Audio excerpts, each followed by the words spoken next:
Como introducción, amén, la fe es el poder que da vida o que activa, hermanos, a un universo espiritual y eterno. Las cosas espirituales se tienen que discernir espiritualmente, dice la Biblia.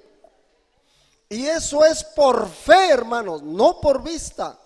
Mucha gente camina su vida cristiana según lo que siente, según las circunstancias alrededor de su vida, pero la Biblia o Dios mismo en Cristo, ¿verdad?, manifestado en carne, nos invita y nos dice, amén, que tengamos fe como un granito de mostaza.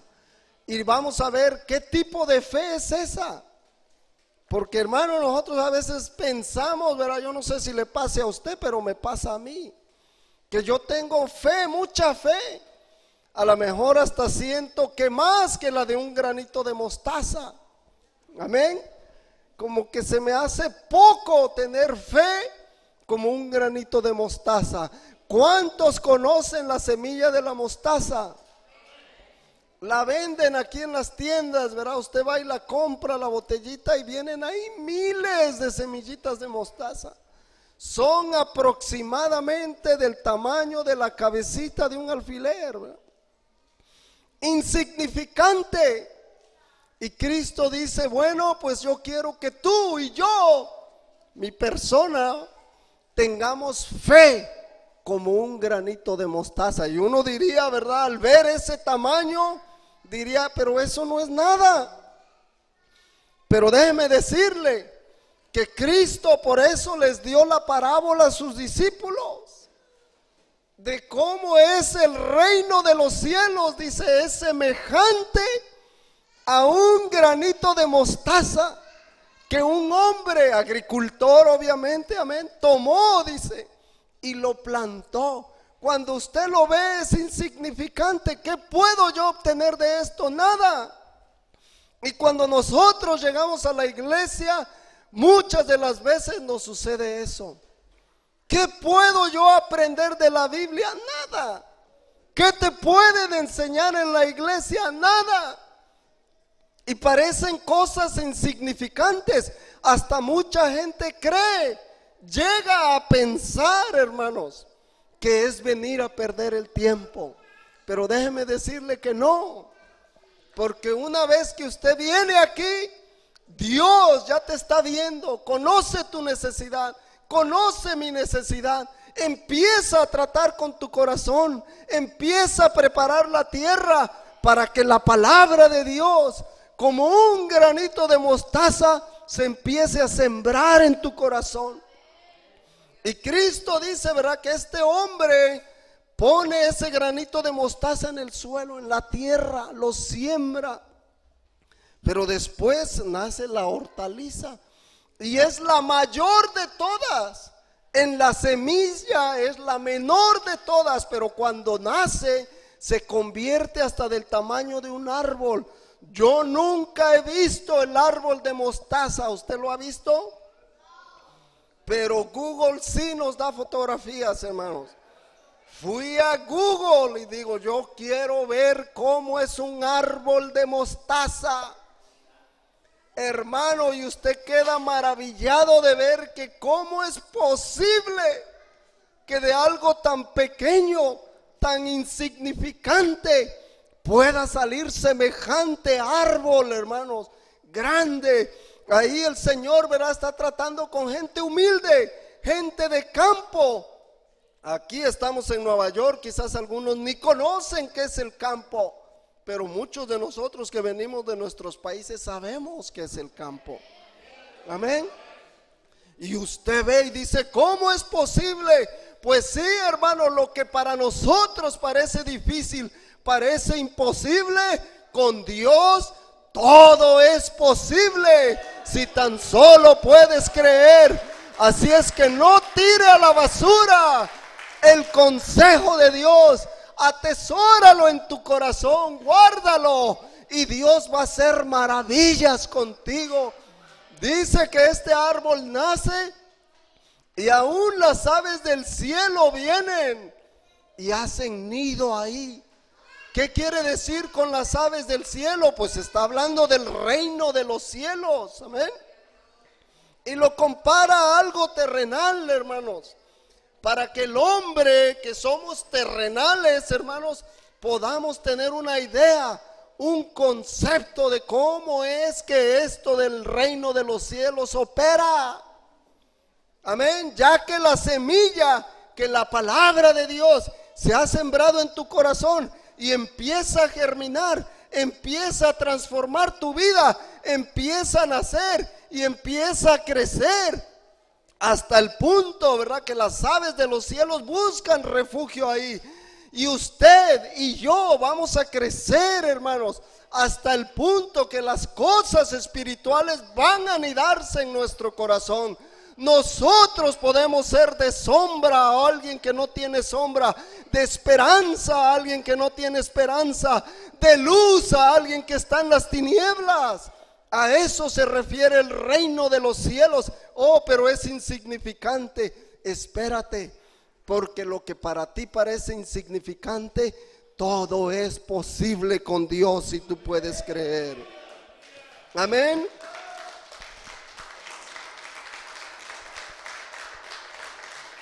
¿Qué es la fe? Es pues la fe, la certeza de lo que se espera y la convicción de lo que no se ve. Amén. Esa es definición bíblica. Hebreos capítulo 13 y verso 1. La certeza es la seguridad que usted tiene, y la convicción es el grado de convencimiento que usted tiene. Usted y yo, cuando llegamos por primera vez a la iglesia, no teníamos nada de fe, aunque tradicionalmente decíamos que creíamos en Dios, ¿verdad que sí? Allá afuera, hermano, todo mundo dice que cree en Dios, pero dice Dios, ¿verdad? Si de verdad creyeran, de verdad me sirvieran, no estarían como están. Estarían, aunque no sea en TEC, en alguna iglesia, buscando agradar a Dios, buscando hacer la voluntad de Dios y no buscando nuestra propia voluntad. Amén. Y sigue diciendo, ¿verdad? Porque por ella alcanzaron buen testimonio los antiguos. Por la fe entendemos haber sido constituido el universo por la palabra de Dios, de modo que lo que se ve, todo lo que existe, hermanos, fue hecho de lo que no se veía. En otras palabras, todo lo físico, todo lo material fue hecho por la palabra de Dios o por el Espíritu de Dios. Amén. ¿Cuál es entonces el misterio del granito de mostaza? Y ahí es donde Jesús les da la parábola. Y se los voy a volver a leer, hermanos. Otra parábola les refirió diciendo: el reino de los cielos es semejante al grano de mostaza que un hombre tomó y sembró en su campo, el cual a la verdad es la más pequeña de todas las semillas, pero cuando ha crecido es la mayor de las hortalizas y se hace árbol, de tal manera que vienen las aves del cielo y hacen nidos en sus ramas. Y surge otra pregunta aquí: ¿qué es la fe? Como un grano de mostaza. Amén. Es la fe genuina, verdadera, la que no se aferra a lo terrenal, sino a lo eterno, a lo espiritual. Y nos da una cita bíblica aquí, San Mateo 17 del 14 al 20. ¿Qué sucedió en ese pasaje, hermanos? ¿Ustedes conocen la historia? Dice la Biblia, hermanos, que había un lunático, la Biblia le llama lunático, un niño. Y el padre de familia fue con los discípulos, imagínense que vino aquí a TEC. Y dijo: miren, tengo este problema con mi hijo, tengo esta enfermedad, ¿verdad? Y dice, viene el espíritu y lo toma, y a veces lo tira en el agua, y a veces lo tira en el fuego, y ya no sabemos qué hacer. Cuando yo leo ese pasaje me identifico ahí, hermanos, porque yo era ese tipo de persona. Amén. un lunático, dice. Bueno, yo digo, eso es epilepsia. Amén. Pero lo he traído a tus discípulos. Y pues a lo mejor los discípulos dijeron, ay, ahorita vengan para acá. Y ahí van, ¿verdad? Y empezaron a orar y a reprender espíritus, pero no han podido sacarlo. Y por eso vengo a ti. Dice la Biblia que llegó el hombre y se arrodilló ante el Señor y le dijo, mira, esta es mi situación. Y Cristo, hermanos, como que se incomodó, ¿verdad? Y dice, oh generación perversa e incrédula.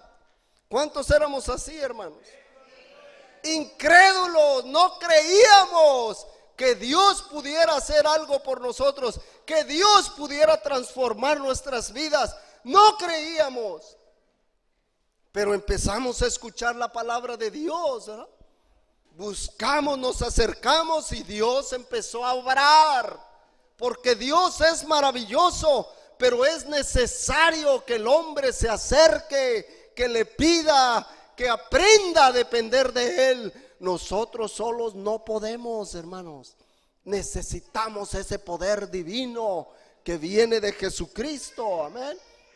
Y dice Cristo, bueno, estos hombres son de poca fe. Y dice, oró por el enfermo y echó fuera al demonio, y el demonio se fue. Quedó sano el niño y se lo entregó al padre de familia y ya se fue. Y los discípulos como que se quedaron, bueno, ¿y aquí qué pasó? Porque así nos pasa a nosotros, hermano, ¿y por qué nosotros no podemos? Y fueron con Jesús, ¿verdad? Yo creo que algunos a lo mejor dijeron, ya ni molesten al Señor. Bueno, es que Él sí puede, pero nosotros no podemos. Amén. Pero hubo uno que no se quedó quieto. Dice, no, si Él puede, yo quiero saber por qué es que Él sí puede y yo no puedo. Amén. Y aquí va para todos, hermanos. Si usted se pregunta, hermano, yo creo que nunca voy a predicar, usted dígale al Señor, Señor, ¿por qué es que fulano sí puede y yo ando pensando que no puedo? Porque todo, dice la Biblia, todo es posible si puedes creer. Amén. Y fueron y le dijeron, ¿por qué nosotros no pudimos? Y los felicitó el Señor. Le dijo, por vuestra poca fe. Pero si nosotros, Señor, andamos contigo y hemos visto los milagros y las señales y creemos en ti, ¿cómo tú nos dices que tenemos poca fe si sentimos que tenemos mucha fe? Y dice, bueno, si tuvieran la fe como el granito de mostaza. Esa fe que parece insignificante, hermanos, porque nosotros, nuestra naturaleza humana, ¿verdad? Le tiramos a lo grande. Oh, yo voy a servir a Dios cuando sea el presidente de varones. Yo voy a servir a Dios cuando sea el presidente de los jóvenes o la presidenta de las Dorcas. Entonces voy a hacer, pero Dios no funciona así. Dios quiere que le sirvas ahora, en lo pequeño, en lo poquito. Y por eso dice, en lo poco fuiste fiel, en lo mucho te pondré. Quiere que tu fe sea depositada en algo insignificante. Aunque la gente te diga, hermano Daniel, ¿verdad? Pero usted ni hace nada en la iglesia. Pero aquí estoy sirviendo, aunque parezca que no hace nada, aquí está fiel. Amén. Porque hay otro tipo de personas, hermanos, que hasta se van de las iglesias porque dicen, no me han dado el puesto que quiero. Entonces usted no está sirviendo a Dios, usted está sirviendo a su puesto. Amén. No está buscando a Dios, está buscando un puesto. A veces buscamos que nos vean, ¿verdad? Y cuando me vean, entonces sí me voy a sentir bien. Pero dice Cristo, no, yo no funciono así. La fe que yo quiero es esa insignificante donde nadie te va a ver.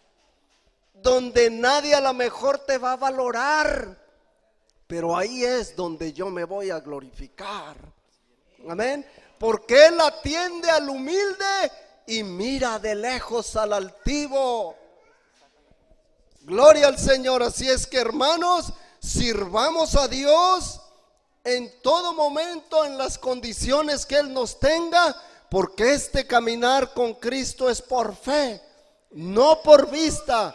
No depende de cómo me siento, no depende de qué posición yo tengo. Yo tengo una relación personal con Cristo y Cristo nos da la solución, ¿verdad? ¿Cuál es la solución? Dijeron, mira, este género no sale sino con ayuno y oración.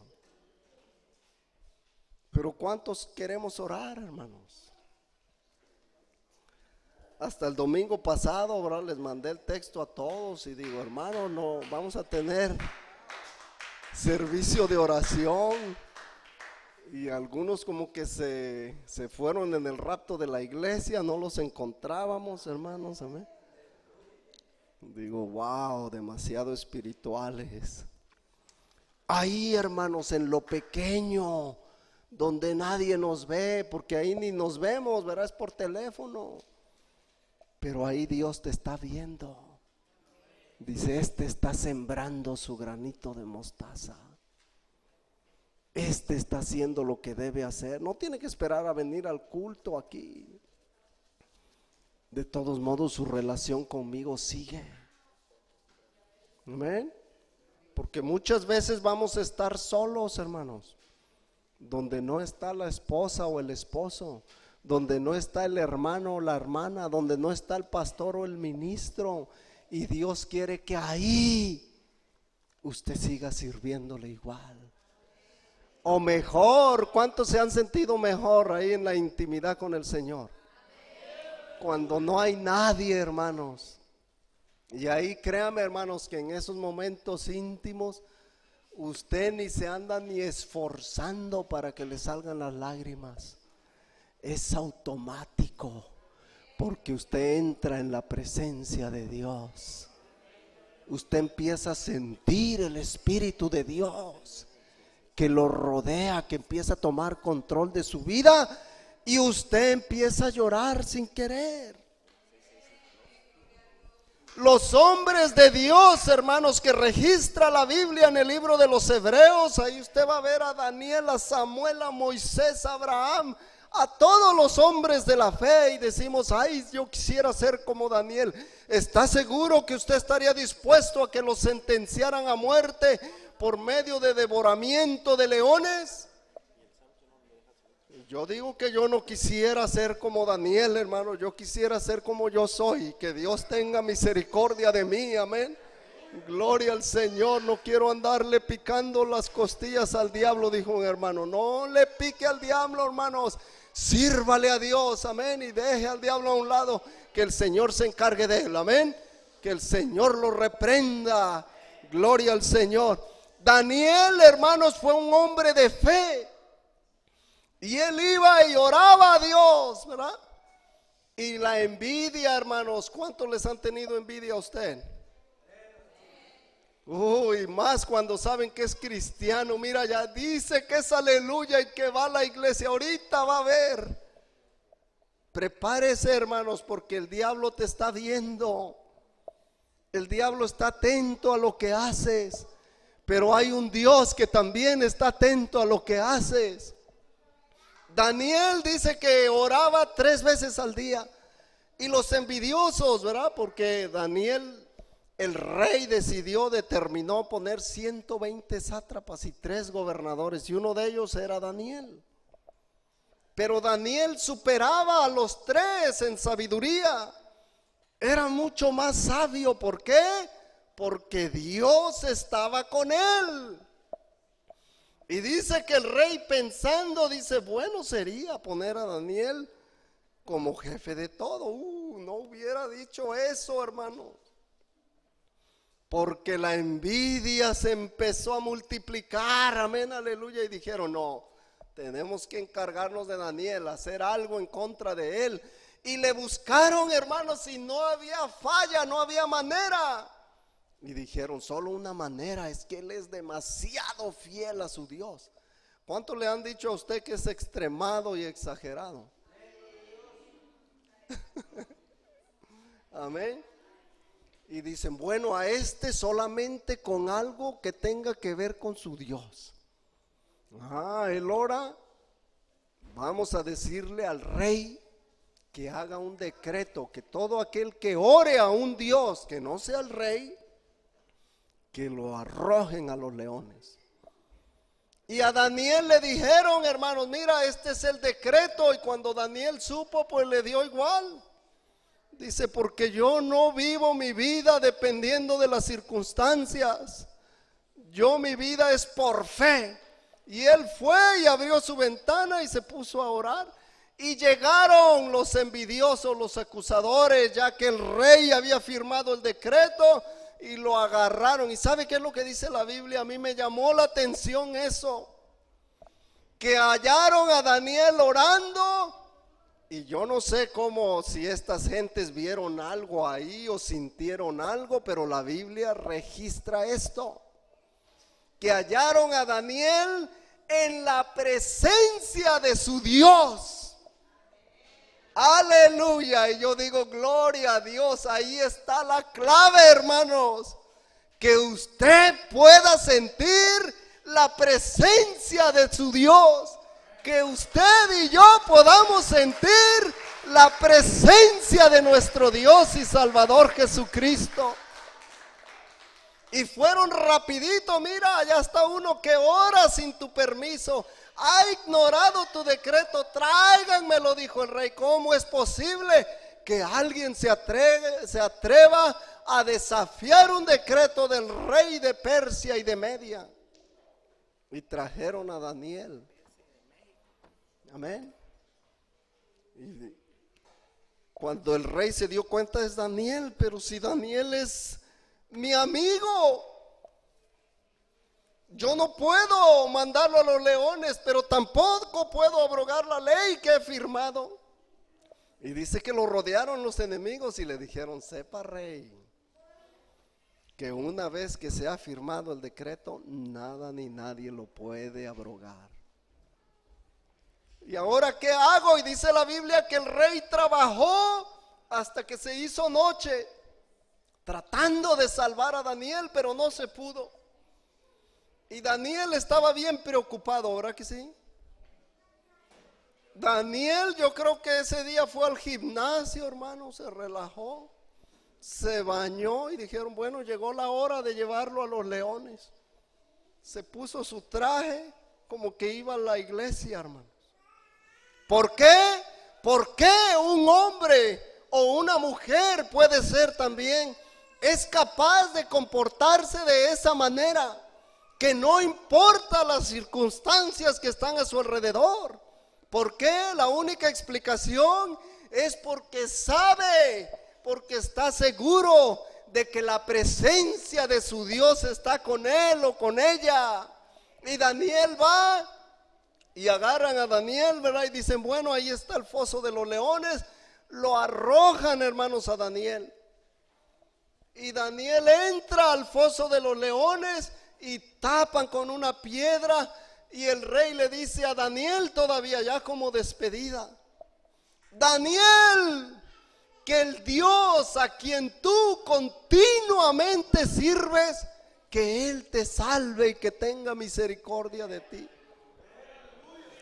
Y Daniel cayó, hermanos, en el pozo de los leones. Y yo creo que los leones estaban ahí hambrientos, amén. Pero Daniel cayó y no cayó con los leones, cayó con el Dios de los leones. Amén. Dios estaba con él y dice que se pasó la noche dormidito, acomodado en un sofá hecho de puro león, hermanos. Amén, gloria al Señor.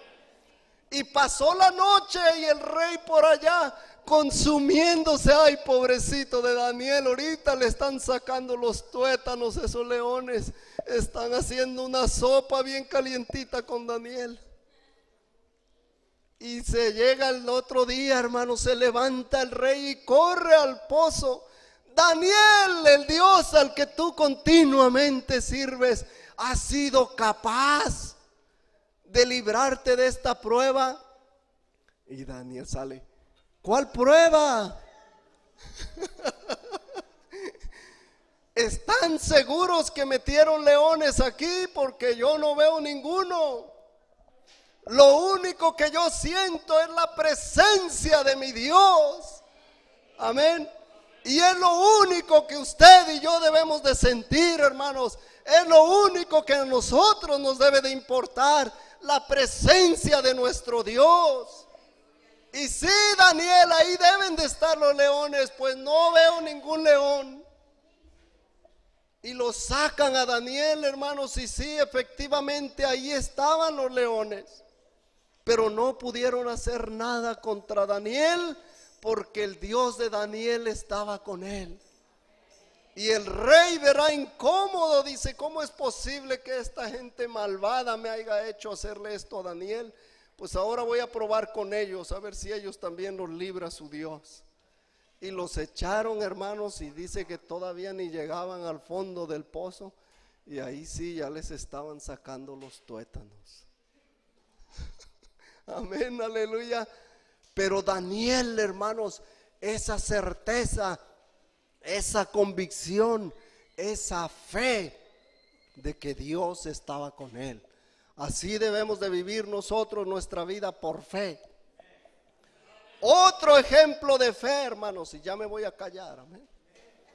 Y este está más emocionante, hermano. No sé por qué, pero a mí me gusta más porque es del Nuevo Testamento. El viejo como que ya está muy viejo. Ay, paz de Cristo. Sigue igual de poderosa también, amén.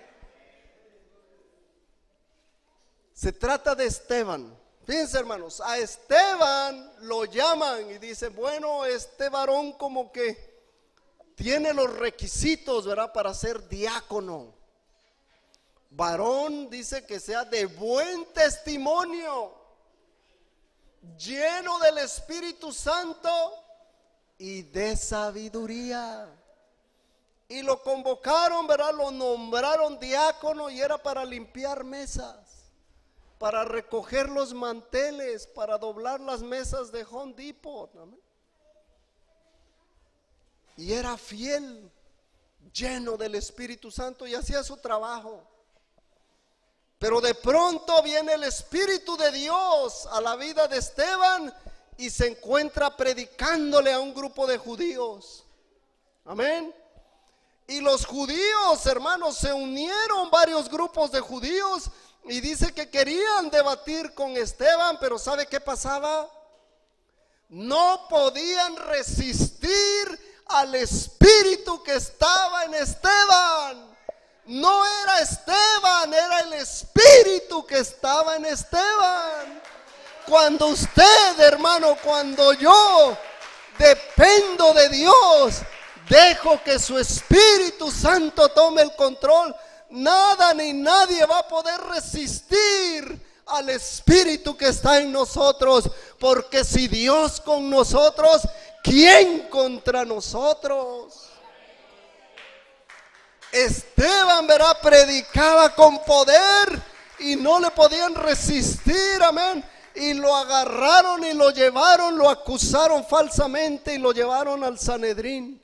En el capítulo 6 del libro de los Hechos, casi al final, lo presentaron con falsos acusadores, falsos testimonios, hermanos. Lo llevaron a la Corte Suprema de Israel, que es el Sanedrín, y lo pararon al frente. Dice que cuando lo pararon, hermanos, ahí me lo imagino humildito, Esteban, sencillo, sin orgullo. Lo pararon y dice que todo el Sanedrín lo miró. ¿Y sabe qué vieron? ¿Alguien sabe qué vieron? Dice la Biblia, hermanos, que vieron su rostro y como el de un ángel. Y digo, ¿y todavía así no se arrepiente la gente? Porque si lo vieron, la Biblia lo describe, que vieron el rostro de Esteban Y yo creo que le salía como luz, como brillo, como a Moisés cuando bajó del monte. Esteban estaba ahí sencillo y su rostro reflejaba la gloria de Dios. Amén. Y les empieza a predicar también al Sanedrín. Y dice la Biblia que lo sentenciaron, ¿verdad?, a muerte, apedréenlo. Y no aguantaban, hermanos, las gentes se tapaban los oídos. No podemos resistir lo que Esteban dice. ¿Por qué no podían resistir? Porque Esteban les estaba diciendo: ustedes crucificaron al autor de la vida, a Jesucristo. Ustedes lo mataron. Y hermano, cuando la gente le dice: hermano, ¿sabe por qué Cristo murió en la cruz? Por usted y por mí. Por tu pecado y por el mío. No le gusta a la gente. Se enojan y no quieren oír. Pero es la realidad, hermano. Cristo fue a la cruz del Calvario por tu pecado y por el mío, para que tú y yo seamos salvos, para que tú y yo un día nos vistamos de esa sangre preciosa que Él derramó en la cruz del Calvario y que es para el perdón de todos los pecados. Y se lo llevan a Esteban, pobrecito, hermanos, y lo empiezan a apedrear. A veces nos imaginamos que a lo mejor con resortera, ¿verdad?, le tiraban las piedras, piedritas así, o una piedrita así, hermano. No, el apedreamiento bíblico, hermanos. La gente agarraba las piedras que más grandes se pudieran levantar, amén. Y iban, y ya me imagino Esteban tirado en el piso, hermanos. Se las dejaban caer en la cabeza, en el cuerpo. El propósito era desintegrar, desmenuzar el cuerpo. Ese era el apedreamiento bíblico. Amén. Pero Esteban está ahí, hermanos, y me imagino lo están apedreando. Y dice la Biblia que cayó de rodillas. Y él alzó sus ojos. Y él, estando en la presencia de Dios, dice que los cielos fueron abiertos. ¿Quién ha visto los cielos abiertos? ¿Quién aquí ha visto los cielos? Hermanos, cuando la Biblia habla de los cielos fueron abiertos, nada más nos imaginamos cómo será posible que se puedan abrir los cielos. Si yo alzo mis ojos a los cielos y todo lo que veo es un infinito azul.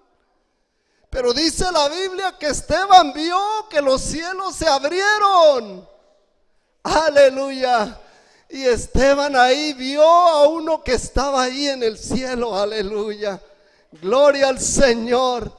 Hermanos, Esteban estaba siendo apedreado, pero él ni siquiera se quejaba. Dice que vio los cielos abiertos y lo único que pudo decir fue: oh, yo veo los cielos abiertos. Amén. Y los que lo apedreaban, hermanos, yo no creo que ellos lo veían, porque si ellos lo hubieran visto, a lo mejor se hubieran arrepentido de su pecado. Amén. Y la gente no va a ver la vida en Cristo como usted y yo la vemos, pero nosotros sí vemos al que está a la diestra de Dios. Amén. Aunque la gente te critique, aunque la gente hable mal de ti, aunque la gente te acuse y te condene y te diga y te haga lo que te quiera hacer, usted manténgase firme, mirando al perfecto, a Jesucristo, el autor y consumador de nuestra fe. No vea lo terrenal. La verdadera fe, la fe genuina, la fe que opera como el granito de mostaza, es la fe que se enfoca en lo espiritual, en lo eterno, en lo que no perece. Esteban está ahí, está viendo al Señor Jesucristo. Y sus apedreadores bien ocupados haciendo el mal. En las iglesias pasa eso, hermanos. Yo espero que aquí no hay de esos que se ocupan en estarle tirando a otro, amén, sino que todos estemos enfocados en nuestra salvación. Esteban, ¿verdad? Está ya casi para expirar, hermanos, agonizando. Y dice que él exclama y le dice: Señor Jesús, ¿no vio ahí a su abuelito? Dile a tu abuelito que me ayude. No, Jesús solamente, perdón, Esteban solamente ve uno, porque solo hay uno. No hay dos ni tres, amén. Ve a ese que está en el trono del Señor. La diestra quiere decir el poder de Dios. Está ahí el Señor y él clama al Señor: Jesús, en tu mano encomiendo mi espíritu. ¿Y sabe qué otra cosa dice Esteban? Perdónalos, no les tomes en cuenta este pecado, hermanos. A mí eso me confirma y me afirma mi fe y digo: wow, gloria al Señor. La Biblia no se equivoca. En el libro de los Filipenses el apóstol Pablo escribe, capítulo 2 y verso 5: haya pues en vosotros este mismo sentir que hubo en Cristo Jesús. Qué curioso que Cristo está agonizando en la cruz del Calvario y él no está preocupado por lo que le está pasando a él. No, él está preocupado por lo que le está pasando al mundo, por lo que te está pasando a ti, que te estás muriendo en tu pecado y no te das cuenta. Lo mismo sucede con Esteban. Y Esteban también dice: oh, no les culpes este pecado. Esteban no está ocupado en lo que le está pasando a él, está preocupado en lo que le está pasando al mundo. Así, cuando a usted y a mí, hermanos, nos acusen, no se preocupe de usted, preocúpese de sus acusadores. Que ojalá y que Dios les conceda y se arrepientan también de su pecado y se conviertan a Cristo Jesús. Usted y yo, nuestro deber es enfocarnos y ver los cielos abiertos y esperar la bendición de Jehová. Eso es lo que nos toca. Esa es la fe que opera o que funciona como la fe del granito de mostaza. Oh, pero lo mataron a Esteban, pero se fue al tercer cielo y usted y yo todavía no. Paz de Cristo.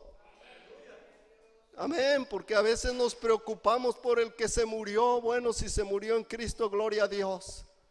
Y si se murió sin Cristo, pues que Dios tenga misericordia. Porque hay gente que escoge morirse sin Cristo, aún conociendo las cosas de Cristo, aún conociendo la salvación tan grande que Cristo nos ha dado. La tiran, la ven como una semillita de mostaza. Es pequeña, es insignificante, no me sirve para nada. Pero si tú la atesoras en tu corazón, va a llegar a crecer y va a hacer grandes cosas, maravillas en tu vida. Pero tienes que atesorarla en tu corazón. Y un día vas a ser testimonio, como nosotros somos testimonios de ese poder de Dios. Que no importa lo que te suceda, de todos modos tú vas a glorificar a Dios. Gloria al Señor. Esa es la fe como un granito de mostaza. Gloria a Dios. Ahora sí les voy a contar la historia de la conclusión. Ya la están esperando, dicen los hermanos. Aleluya. Aleluya, gloria a Dios. Miren, hermanos, había un capitán de barco. Amén. Creyente, fiel a las cosas de Dios. Yo diría cristiano apostólico, de hueso colorado y de sangre azul. Amén. Y todos sus compañeros del barco se burlaban de él. Mira, ahí va el creyente, ahí va el aleluya.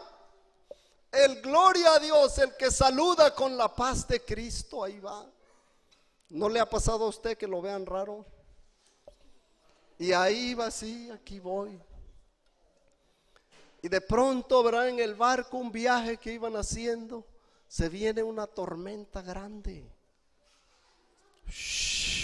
Las olas, amén, los sacuden como una hojita en el mar. Las olas lo cubren y el barco, agárrense, sálvese quien pueda, prepárense porque el barco va a naufragar. Y al final, pues sí, efectivamente el barco se parte en dos y todos se están hundiendo, incluyendo al creyente, amén, gloria al Señor. Y ya no hay esperanza. Y la tormenta hunde al barco y todos perecen. Milagrosamente el creyente, hermano, sobrevive, agarrado a un barril o a un tronco, no sé, pero sobrevive. Y llega a una isla, solitario, no hay nadie ahí. Wow. Y pasa un día y pasan dos y tres, y todos los días visaba el horizonte a ver si alguien viene a rescatar. No viene nadie. Empieza a construir su casita. Amén. Yo creo que todos haríamos lo mismo, ¿verdad? Empieza a construir su casa, su cabañita, las poquitas pertenencias que logró rescatar del naufragio, las tiene ahí como su único tesoro. Amén. Y un día se va a pescar, hermanos, y allá está ocupado pescando, ganándose el pan de cada día, amén, con el sudor de su frente. Y gloria a Dios. ¿Y a cuánto les ha pasado así, hermanos? Se hallan en una isla y como que ya no hay salida, aquí me voy a morir. Amén, ya lo único que me queda pues sobrevivir mientras me muero. Amén, ya nomás tengo esto poquito ahí, él hizo su chocita y ahí estaba. Me voy a morir aquí solitario, nadie me va a rescatar. Y empieza a renegar del Dios que lo salvó. Dios, ¿dónde estás? ¿Cómo es posible que me has hecho esto? ¿Cómo es posible que permitas que yo pase esto cuando te he servido toda mi vida? Te he adorado, te he honrado, he hecho esto. Fui presidente de varones, fui presidenta de Dorcas, fui predicador y apóstol, y ahora me dejas aquí solo. Y de pronto él ve humo, oh, mi casita se está quemando, por renegón, ¿verdad? Y corre a ver si rescata algo, hermano. Ya las llamas estaban devorando todo, perdió toditito. Y más renegaba: ¿cómo es posible que me haces esto? ¿A cuánto les ha pasado así? Nada más al hermano Martínez. Yo creo que todos, hermanos, pasamos por ahí. Y estaba ahí renegando y llorando: me voy a morir de desesperación y de tristeza y me voy de TEC. Algunos creen que esa es la solución. Cualquiera diría casi: me suicido aquí, ya no quiero vivir, no puedo soportar más. Y en eso estaba el hombre, ¿verdad? A lo mejor todavía mirando los últimos humitos que salían de las cenizas y renegando, cuando de repente se oyó un sonido fuerte de un buque, ¡bú!, que lo venían a rescatar. Gloria al Señor. Y él se asustó. Cuando llegaron los que lo rescataron, dice: ¿y cómo supieron que yo estaba aquí? Ah, es que nosotros vimos las señales de humo que nos mandaste.